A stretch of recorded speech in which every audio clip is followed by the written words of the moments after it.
जय हिंद दोस्तों।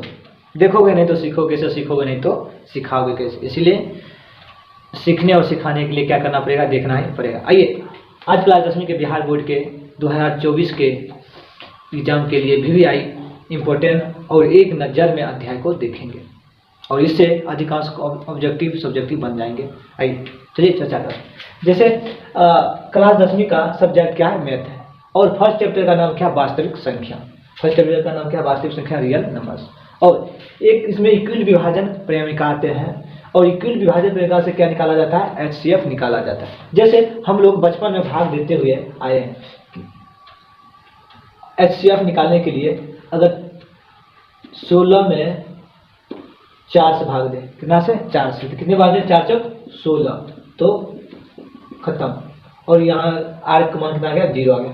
तो ये बीच वाला जो है उसका नाम हुआ भाज्य और इसका नाम क्या हुआ, भाजक, और इसका क्या हुआ, भागफल, और यहाँ पर जो लिखा है उसका नाम हुआ शेषफल। अगर जांच करने के लिए कहा जाए कि मेरा भाग ये सही है या गलत, तो कैसे जांच करेंगे कि तो भाज्य बराबर फॉर्मूला होता है भाजक गुना भागफल प्लस शेषफल होता है। क्या होता है, शेषफल। भाज्य कितना है, 16 बराबर भाजक कितना है, 4 है, गुना भागफल कितना, 4 प्लस शेषफल कितना आया, 0 आया। तो 16 बराबर 4 चौक 16, 16 में 4 जो लिखते हैं 16, यानी 16 बराबर 16 आ गए, इसलिए क्या गया मेरा भाग क्या सही है। अब आइए थोड़ा सा देखते हैं इसमें HCF कैसे निकाला जाता है। कैसे HCF, और HCF निकालेंगे तो इक्विल विभाजन रेखा पर कैसे उसको सजाया जाता है उसके बारे में चर्चा करेंगे। जैसे HCF निकाला जाता है, अब मान चलिए कि 5 को 26 से HCF निकालना, ठीक है, 5 से 26 कितने बार में जाएंगे, 25 25, यानी 5 बार जाएंगे, 25 25 कितना है, 26 से 25 घटाएंगे थे। फिर क्या करेंगे, ये 5 को यहाँ पर लिखेंगे। अब ये को कितने बार करेंगे तो 5 आएंगे, तो 5 बार, तो फिर यहाँ पर 5 5 0। इसलिए प्रोसेस तब तक करेंगे कि जब तक R का मान क्या आ जाए, से 0 नहीं आ जाए। अब ये हो जाएंगे, ये B हो जाएंगे, ये Q हो जाएंगे, ये क्या हो जाएगा, R हो जाएगा। इसी अगर इसको कहेंगे इक्विल विभाजन परिमेय को बैठाने के लिए, तो क्या करेंगे, लिख लेंगे इक्विल विभाजन परिमेय।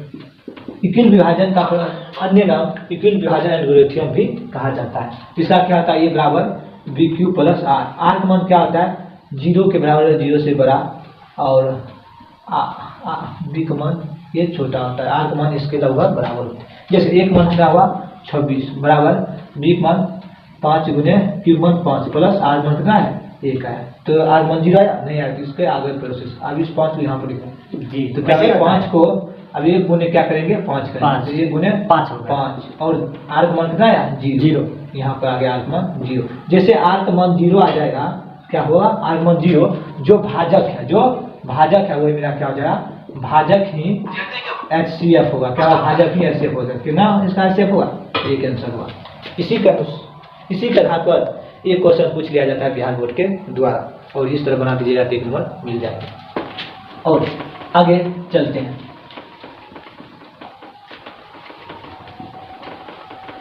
ऑलराइट, तो नोट में कुछ पॉइंट लिखाए गए हैं, उसको समझिए।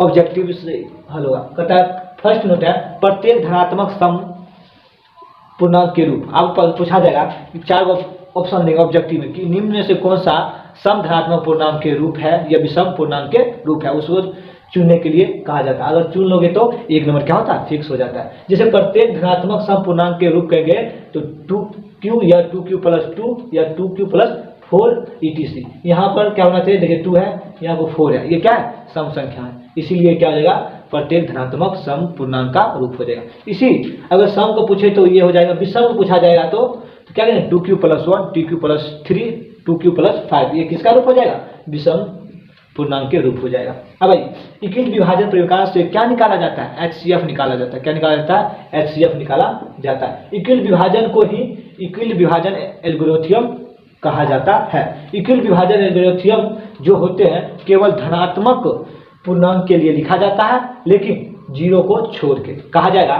जो इक्विल विभाजन एल्गोरिथम है किस चीज के लिए लिखा जाता है, तो धनात्मक पूर्णांक के लिए, लेकिन 0 को छोड़ के।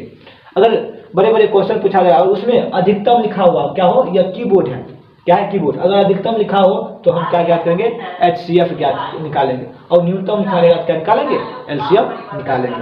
अब भाई अंकगणित की आधारभूत परिमेय क्या है, अंकगणित की आधारभूत परिमेय अभाज्य गुणनखंड से, क्या है, अभाज्य गुणनखंड से। जैसे 4 बराबर 4 का अभाज्य गुणनखंड क्या होगा, 2 गुने 2, फिर 2 गुने 2 गुने करना 4 आ जाएगा। जैसे 2 गुने 2 यह क्या है, एक अभाज्य संख्या, लेकिन 4 क्या है, भाज्य संख्या। जब भाज्य संख्याओं को तोड़ेंगे तो भाज्य के रूप में आएंगे, जब अभाज्य संख्या को गुना करेंगे तो क्या चीज में आएंगे, भाज्य संख्या के रूप में आएंगे।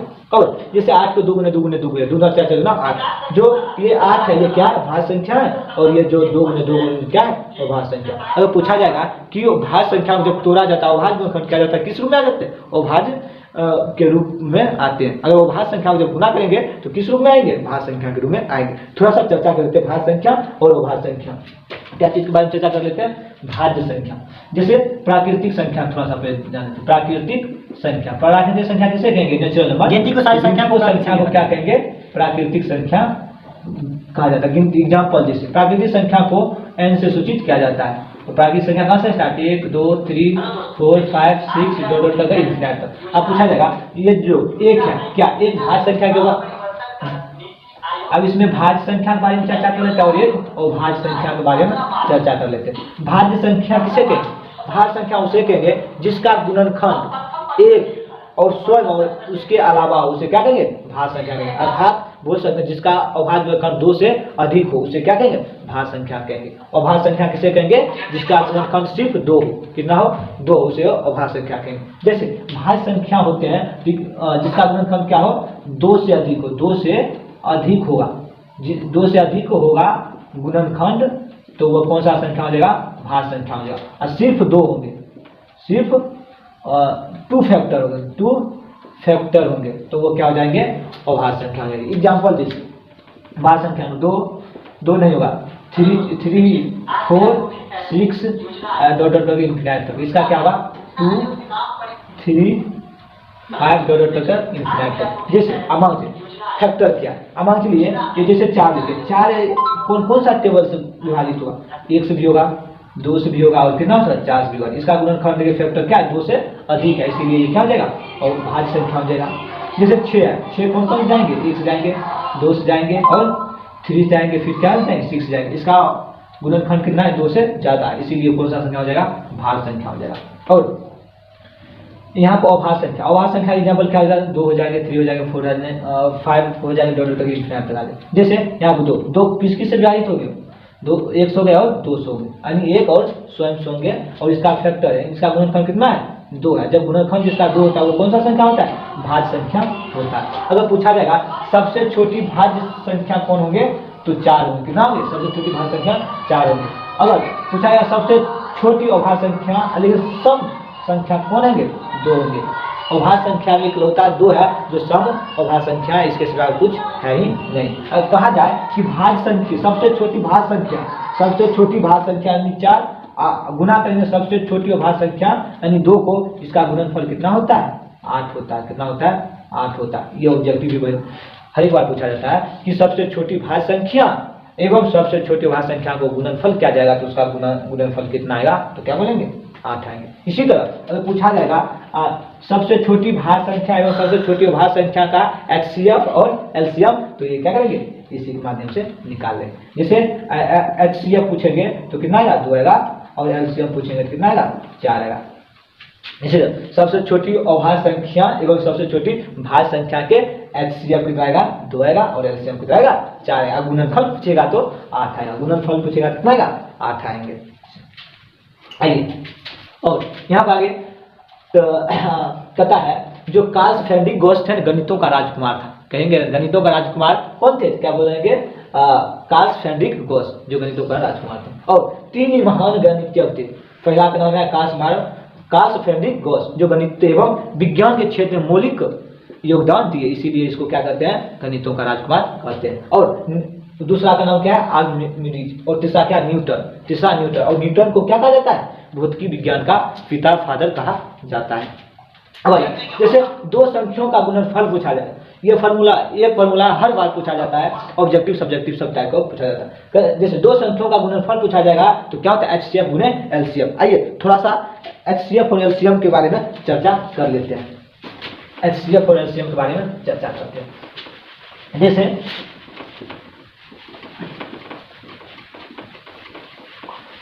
पूछा जाएगा कोई भी संख्या, सबसे छोटा वाला पहले लेते हैं कि 4 और 6 8 4 और 8 का क्या करें, अभाज्य गुणनखंड, अभाज्य गुणनखंड से HCF एंड LCM ज्ञात करें। तो क्या करेंगे, अभाज्य गुणनखंड करें, पहले 4 और 8 लिख लेंगे और इसका अभाज्य यानी आधा करेंगे। जैसे बच्चा हम किए थे 400 का 200 200 का 100 100 का 50 50 25 25, बस उसी प्रोसेस से करेंगे। तो 4 का कितने समय है, 2 2 दूना 4, तो इसका इतना है, और 8 है तो यहाँ 2 दूना 8 का 4 4 का 2 लगा के एक कम कर दीजिए। नहीं, अब यहाँ देखिए 4 को क्या लिखेंगे, अभाज्य गुणनखंड 2 गुने 2। 8 को क्या लिख सकते हैं, 2 गुने 2 गुने 2 ऐसे लिख सकते हैं। हमको क्या ज्ञात करना है, HCF ज्ञात करना। क्या ज्ञात करना, HCF जब भी ज्ञात करेंगे जो दोनों में हो वो मेरा HCF होगा, यानी कॉमन होना चाहिए। जैसे यहाँ पर 2 2 मिल रहा और ये 2 2 मिल रहा, यानी 2 को 2 मिल रहा, तो ये मेरा क्या हो जाएगा, HCF होगा 2 गुने 2। तो कितना गया 4, तो मेरा HCF 4 8 का HCF कितना गया 4 है। अब क्या ज्ञात करना है, LCM ज्ञात करना है। LCM ज्ञात करने के लिए जो HCF आया है और जो बाकी बच गया उसको भी गुना कर देंगे, वो मेरा क्या हो जाएगा HCF है। जैसे यहाँ पर कौन है 2 गुने 2, ये क्या है HCF है, और कौन बच गया सिर्फ 2 बचा, 2 को गुना कर 2 4 4 गुना 8, तो LCM मेरा कितना निकल कर आ जाएगा 8 आ जाएगा। यही हुआ अभाज्य गुणनखंड विधि से। अगर कहेंगे अभाज्य गुणनखंड विधि से व्यक्त करें तो इसको इसी तरह छोड़ देंगे और ये मेरा क्या हो जाएंगे, आंसर हो जाएंगे। अच्छा, इसी प्रोसेस से बनाया जाता है। अब आइए थोड़ा सा 2 संख्याओं के गुणनफल के बारे में चर्चा कर लेते हैं। 2 ये अभाज्य गुणनखंड विधि से था और ये भाग विधि से भी होते हैं। जैसे अब 2 संख्याओं का गुणनफल, 2 संख्याओं का गुणनफल यानी पहली संख्या गुने दूसरी संख्या बराबर क्या होता है, HCF गुने LCM होता है। ये एक फॉर्मूला है और ये फॉर्मूला सेम टू सेम भी पूछा जाता है। जैसे पूछा जाएगा कि पहली संख्या बराबर फॉर्मूला क्या होगा, तो HCF गुने क्या कर देंगे LCM। ये भी क्या है, दूसरी संख्या गुना में तो उधर जाएंगे तो भाग में चले जाएंगे। अब दूसरी संख्या पूछेंगे अर्थात भी, तो क्या करेंगे HCF गुने LCM कर देंगे और ये गुणांक 2 है तो उधर भाग में चले जाएंगे। ये फॉर्मूला। अगर पूछा जाए HCF ज्ञात करने के लिए फॉर्मूला, तो HCF पूछेंगे तो HCF लिख के क्या करेंगे, पहली संख्या गुने दूसरी संख्या, ये LCM गुना में तो इस साइड आएगा तो कैंसिल हो जाएगा, भाग में हो जाएगा। फिर पूछा जाएगा LCM बराबर फॉर्मूला, तो पहली संख्या गुने दूसरी संख्या, HCF गुना में तो उस साइड जाएगा तो भाग में आ जाएगा। इस आधार पर हर एक बार एक क्वेश्चन पूछा जाता है और सूत्र पर ऑब्जेक्टिव भी पूछा जाता है। और क्वेश्चन कैसे पूछा जाता है, चलिए आइए चर्चा करते हैं। और इसमें सब चर्चा आज ही कर लीजिएगा। A गुने B है, इसमें 4 चीज है। कितना है, 4 चीज, पहली संख्या दूसरी संख्या HCF और LCM कितने 4 है। 4 को चीज में से 3 को चीज दिया रहेगा, एक कोई भी कहीं निकालेंगे तो क्या हुआ, इस फॉर्मूला के माध्यम से निकालेंगे जो मिटा दिए गए थे, पीछे से देख लीजिए। आइए इस पर क्वेश्चन कैसे पूछा जाता है, एक बार थोड़ा सा मुस्कुरा के क्वेश्चन को हल करते हैं। जैसे कहेंगे कि पहली संख्या है 4 और दूसरी संख्या कितना है 8 है और इसका HCF दिया गया है 4, तो हमें LCM ज्ञात करें। क्या ज्ञात करें, LCM। तो आइए LCM ज्ञात करते हैं। तो पीछे में फॉर्मूला लिखा है LCM बराबर फॉर्मूला क्या आता है, पहली संख्या गुने दूसरी संख्या और बट्टे HCF होता है। क्या होता है HCF, पहली संख्या कितना है 4 गुने दूसरी संख्या कितना 8 बट्टे HCF का मान कितना है 4। अब काट कर लीजिए, 4 4 खत्म तो कितना गया, LCM मेरा कितना निकल का गया 8 निकल का गया।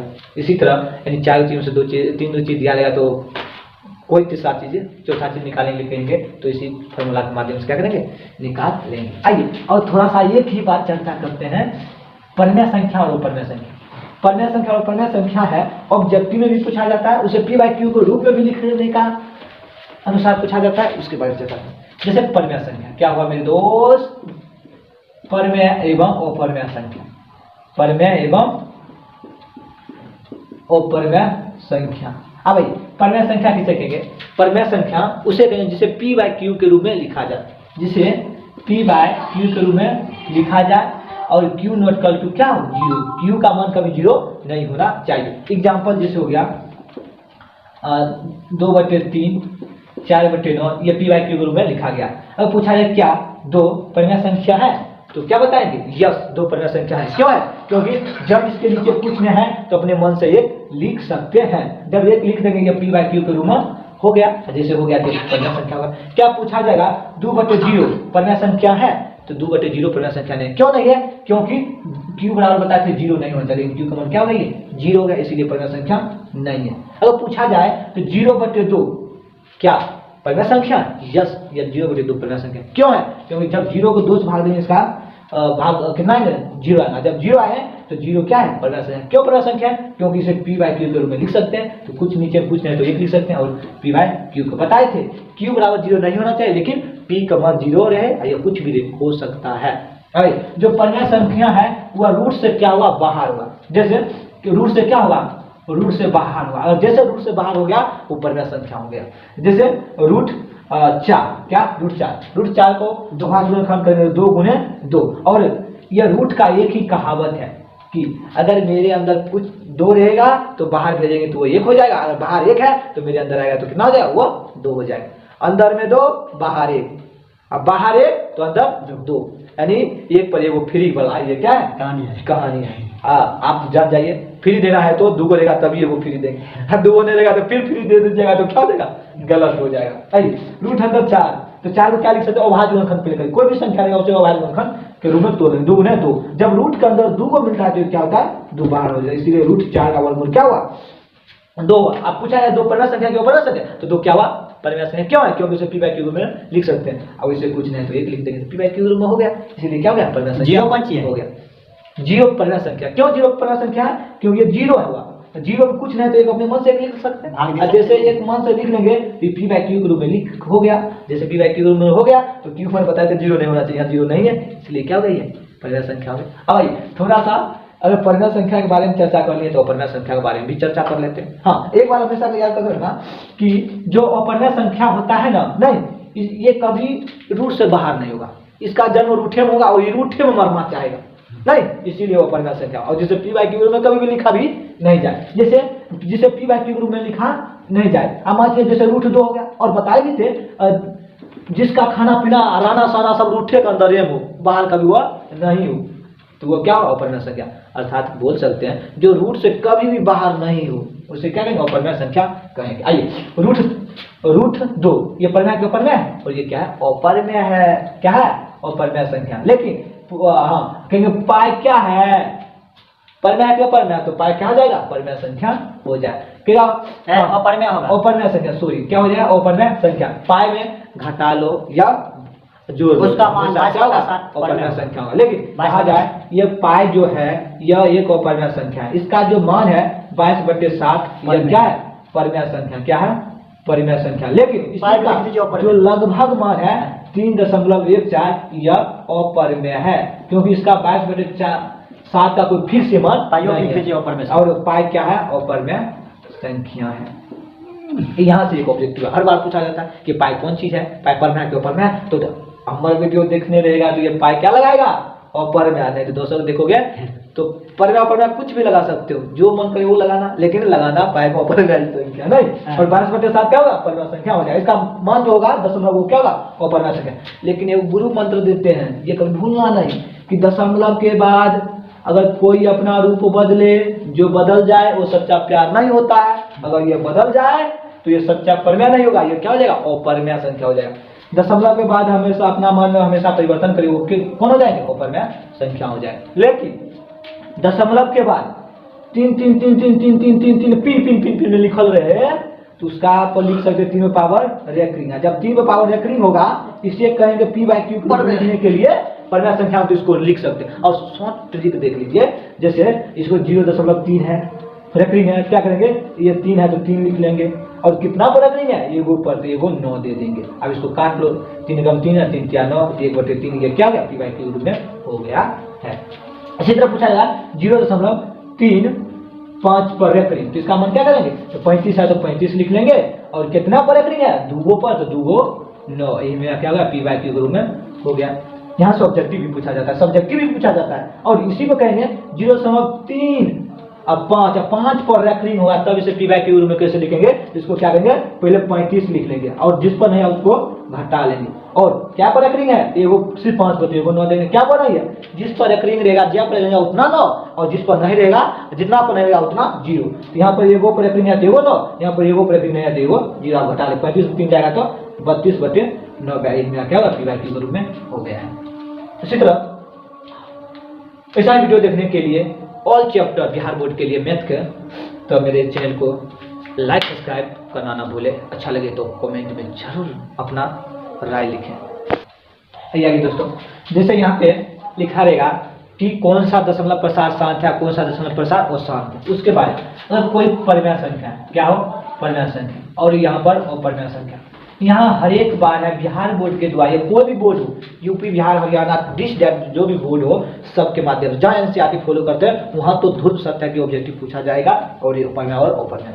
आइए यहाँ परिमेय संख्या कैसे करें, जिसे p/q के रूप में लिखा जा सके, और जो रूट से क्या हो बाहर, उसे क्या कहेंगे, परिमेय संख्या कहेंगे पहचानने के लिए। और परिमेय संख्या कैसे कहेंगे, जिसे p/q के रूप में लिखा नहीं जा सका, जो रूट से बाहर, जो रूट से क्या हो, रूट से बाहर नहीं हो, उसे क्या कहेंगे, परिमेय संख्या। अब मान लीजिए दशमलव के कुछ अंक जाते जाते रहेगा, उसे भी p/q में लिखा जा सकेगा, तो परिमेय संख्या होगा। अब दशमलव के बाद अंक रिपीट करता है, वो भी p/q, दशमलव के बाद कुछ अंक के बाद जान कर जाता है, वो भी उसे भी p/q में लिखा जा सकता है।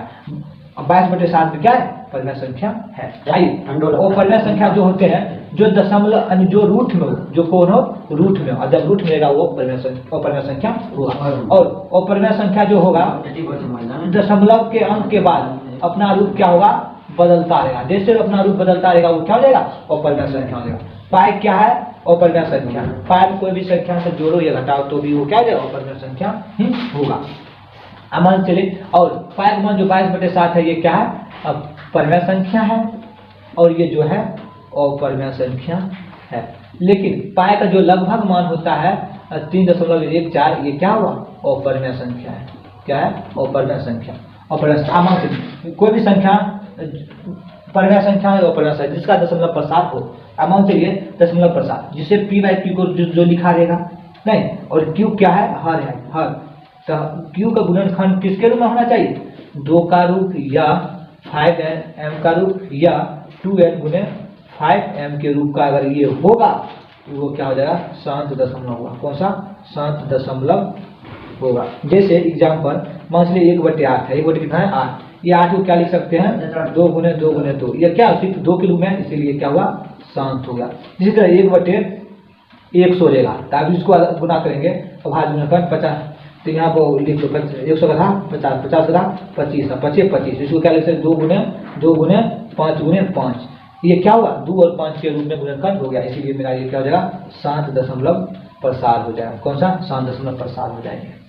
सिर्फ 2 के रूप में आएगा, 5 के रूप में आएगा, 2 और 5 के रूप में दोनों आएंगे तो क्या हो जाएगा, और शांत दशमलव होगा। लेकिन जो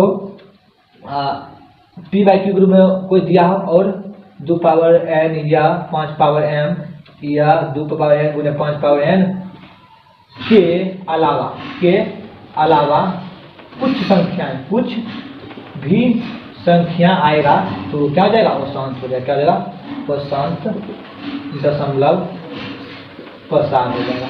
शांत और अशांत दशमलव से भी लिखा जाता है। और जो दशमलव के बाद अंक बदलता रहे, दशमलव के बाद अंक रिपीट करे, दशमलव के बाद पूरा कर जाए, उसे सबको परिमेय संख्या के रूप में व्यक्त किया जा सकता है। जो रूट में होगा वो अपरिमेय होगा, जो रूट से कोई बाहर नहीं होगा तो अपरिमेय होगा। और दशमलव के बाद अपना मान परिवर्तन करते रहता है वो क्या जाएगा, अपरिमेय हो जाएगा। और पाई क्या है, अपरिमेय संख्या। 22 क्या है, 7 अपरिमेय संख्या। लेकिन 22/7 का जो लगभग मान 3.14 होता है वो क्या है, अपरिमेय संख्या है। और जब p/q में लिखने के लिखेगा जिसका गुणनखंड 2 या 5 या 2 और 5 में हो तो वो शांत दशमलव प्रसार होगा। लेकिन 2 5 या किसी और के अलावा रहेगा तो कौन सा हो जाएगा, और शांत दशमलव प्रसार हो जाएंगे। बस इसी के माध्यम से। और ऐसा ही फुल चैप्टर के लिए मेरे चैनल को लाइक सब्सक्राइब करना।